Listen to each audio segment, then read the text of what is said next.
السلام عليكم ورحمة الله تعالى وبركاته. معكم إيمان من إيمي كويزين. كنرحب بكم، كنرحب بالناس الجداد وكنجدد ترحب بالناس القدام. اليوم ان شاء الله غادي نحضروا مع بعض هذا البلاطو اللي كتشوفوا معايا. كيجي كما شفتوا المنظر ديالو جدا راقي. هو من خليط واحد وكنخرجوا منه هاد الشكيلات كلهم. هاد الحلوى هذه هي حلوى فرنسية اللي فينونسي. لا باس ديالها هي لا بودغ ديال اموند، يعني بودرة اللوز. ونتمنى الوصفة ديال اليوم تنال الاعجاب ديالكم. الى عجبتكم الوصفة ما تنسونيش من لي لايك وما تنسوش تشتركوا الا كنتوا اول مرة كتشاهدوا القناة، وتفعلوا زر الجرس باش توصلوا بكل جديد ديال مطبخكم، مطبخ ايمي كويزين. ودابا ندوزو على بركة الله المقادير. غنحتاجو في المقادير 120 غرام ديال الزبدة اللي غادي ندوبوها ونردوها بوغ نوازيت. غنحتاجو ايضا 190 غرام ديال بياض البيض. غادي نحتاجو 80 غرام ديال الدقيق مع واحد الرشيشه ديال الملحه. غنحتاجو 90 غرام ديال بودرة اللوز. هاد البودره ديال اللوز راه كتباع، يعني كيتباع اللوز هكا مطحون. كما يمكن لكم تاخذوا اللوز العادي يعني بالقشره ديالو تمسحوه وتطحنوه. غادي نحتاجو 150 غرام ديال سكر كلاصي اللي هو السكر الثقيل. كما غادي نحتاجو لواحد المعلقه صغيره ديال التريمولين او لا سكر انفيرتي. هاد زعما هاد المكون كيعطيها واحد الهشاشه، ويمكن لكم تعوضوه بالعسل. ثم غادي نحتاجو شويه ديال الفاني. غادي ناخذ دابا الزبده ديالنا باش نردوها بوغ نوازيت على عافيه مهيله. كنبقاو ندوبوها ونستمروا في التحراك حتى كتزول لينا ديك الكشكوشه اللي كتكون بيضه الفوق، وكتبقى لينا غير الزبده كما شفتوا معايا، حتى كيتحول اللون ديالها كما شفتوا اللون ديال النوازيت، وكتولي طالعه منها واحد الريحه بحال الريحه ديال النوازيت. هانتوما شفتوا كيفاش كتولي لا كولور ديالها. غنخليوها تبرد واحد شويه، ثم غادي ندوزو دابا من بعد ما بردت لينا واحد شويه غادي ندوزو باش نصاوبو هاد لي فينونسي. غادي نغربلو النواشف ديالنا كاملين هما الاولى، يعني البودغ داموند، سكر غلاس، الدقيق ديالنا غادي نغربلو كلشي. ثم من بعد نخلطوا النواشف مع بعضهم.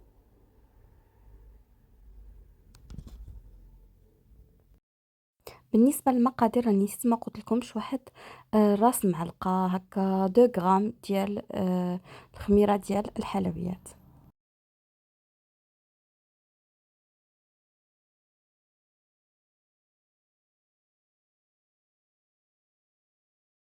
كنخلطوا النواشف مع بعضهم مزيان. ملي كيتخلطوا لينا اول حاجه كنضيفوها هي بياض البيض وكنخلطوا مزيان حتى كيمتزج لينا هاد بياض البيض مع المكونات الناشفه. كنضيفوا الفاني، وغادي نضيفوا ديك المعلقه ديال تريمولين اللي قلت لكم، او لا معلقه ديال العسل. هاد التريمولين راه موجود بزاف يعني ولا متوفر عند كاع الناس اللي تيبيعوا لوازم الحلويات.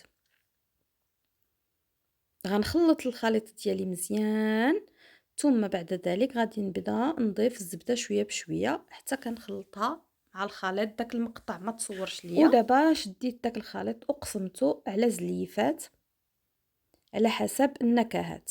غناخد الزلافه الاولى غادي نديرها غير تيغري يعني لي فينونسي العاديين.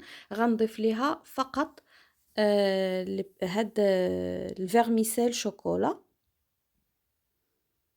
غنضيف واحد 2 معالق طبعا على حسب الكميه اللي نتوما عندكم. انا هنا كما شفتوا معايا راه الكميه كبيره، انا ضاعفت المقادير، ولكن غير الكميه اللي قلت لكم راه كتعطيكم بلاطو. غنخلط مزيان هاد الفيرميسيل مع الخليط ديالي، ثم غادي نوضعو جانبا. في هاد الفينونسي عندكم جوج ديال الطرق، إما غادي تخليو الخليط الأولاني قبل كاع ما نقسموه يرتاح وعلى الأقل واحد الساعة د المكانة في الثلاجة، أولا ملي تخلطوهم هكا يرتاح واحد الساعة د المكانة في الثلاجة وعاد تبداو طيبوهم. بالنسبة للخليط التاني، القسمة عاوتاني التانية، غادي نزيد ليها البخاليني ديال النوازيط مع واحد شوية ديال النكهة ديال النوازيط، غادي نخلطهم مزيان حتى هما تيمتزج ليا داك البخاليني مع الخليط ديالي، ونخليه جانبا. بالنسبة ليا انا راه خليت الخليط ارتاح في الاول عاد قسمته. انا صراحه كنت وجدته بالليل وخليته ارتاح ليله كامله في الثلاجه، ماشي مشكل، يعني هي من ساعه الفوق ماشي مشكل، ولا غد ليه عاد بديت كنطيبهم. بالنسبه لهاد الخليط الثالث فانا غادي نزيد ليه النكهه ديال البيستاش. يمكن لكم تزيدوا هاد النكهه السائله اللي كتعطي لا كولور وكتعطي النكهه، كما يمكن لكم تزيدوا ديك لاباط، ولكن خصكم تزيدوا معاها شويه ديال الكولورون خضر. بالنسبه للخليط الثالث انا قسمته على جوج، شويه زدت ليه هاد النكهه ديال الفرامبواز،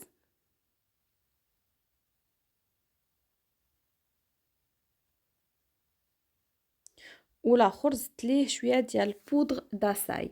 هاد البودغ داساي هي المذاق ديالها داير بحال الزبيب تقريبا. دابا نخلي لكم في اخر الفيديو نوري لكم الشكل ديالها، يعني الغشاء ديالها كي داير.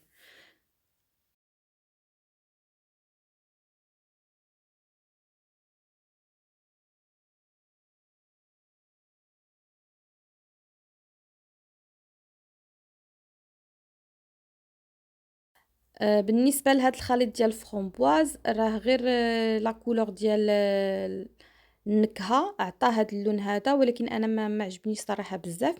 زدت له واحد شوية ديال الغوز وزدت له واحد شوية ديال الكاكاو باش غادي تشوفوا لا كولور اللي غادي يعطيني في الاخر كاع. اما بالنسبة لهذا اللي بالبودغ داساي غير خلطته وعطاني هاد لا كولور هادي اللي هي فيولي مغلوقة، وهذه جات في هذا الغوز هذا زوين. عاد لي كولور راهم في الواقع كيبانوا احسن من الكاميرا، داكشي باش انا بقيت كنشعل الضوء ونطفيه، ولكن ما كيبانوش مزيان.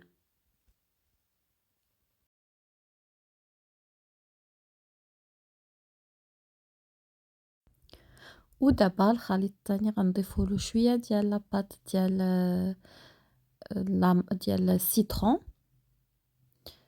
راه هادو نكهات كيتباعوا على شكل كريمات، الكريمه ديال السيترون المذاق ديالهم اقوى ولذيذ وما فيهش ديك المروره. ضفت شويه ديال الملون الاصفر باش يعطيني داك اللون ديال الحامض.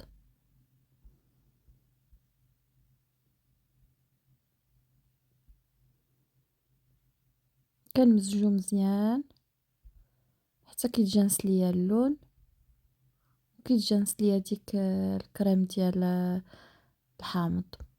وهادو هما الاشكال ديال لي فينونسي اللي صايبت بالنكهات مختلفه.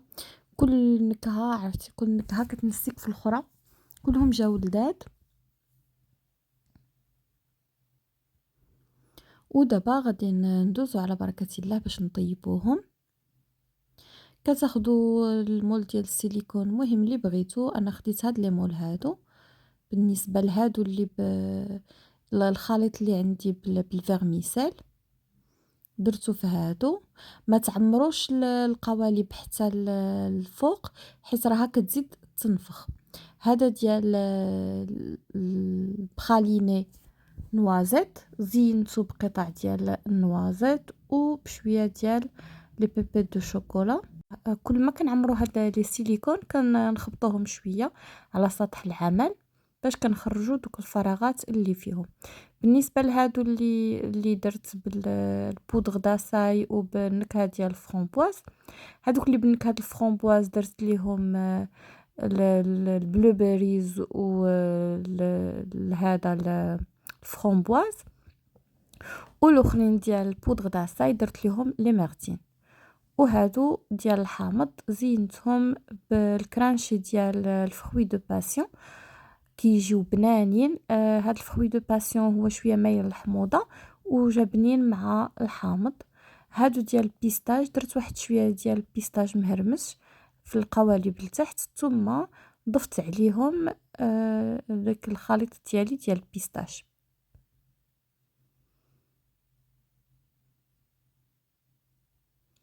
هادو من بعد ما خرجتهم من الفران كتخليهم حتى كيبردوا تماما، وراهم كيخرجوا بسهوله من القوالب، ما كيلصقوش كاريمون. هانتوما كتشوفوا معايا من بعد ما خرجتهم كيفاش جا الشكل ديالهم.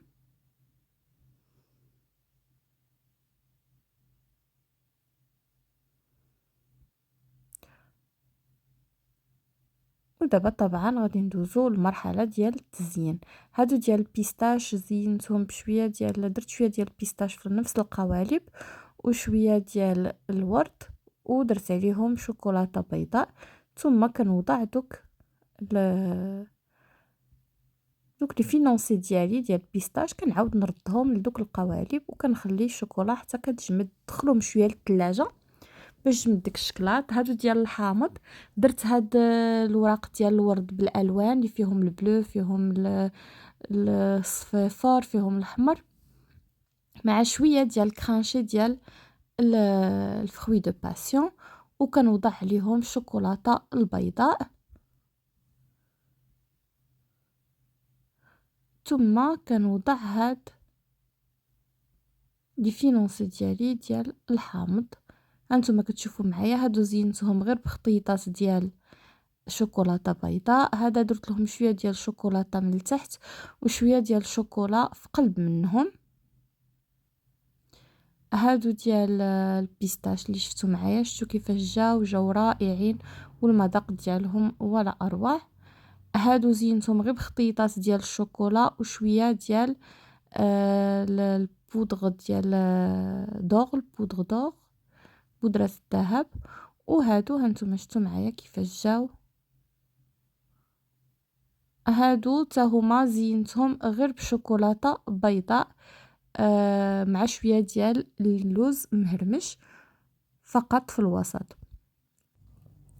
وهذا هو البلاطو اللي تحصلنا عليه ديال لي فينونسي، جا رائع وشكالات كثيره من خليط واحد.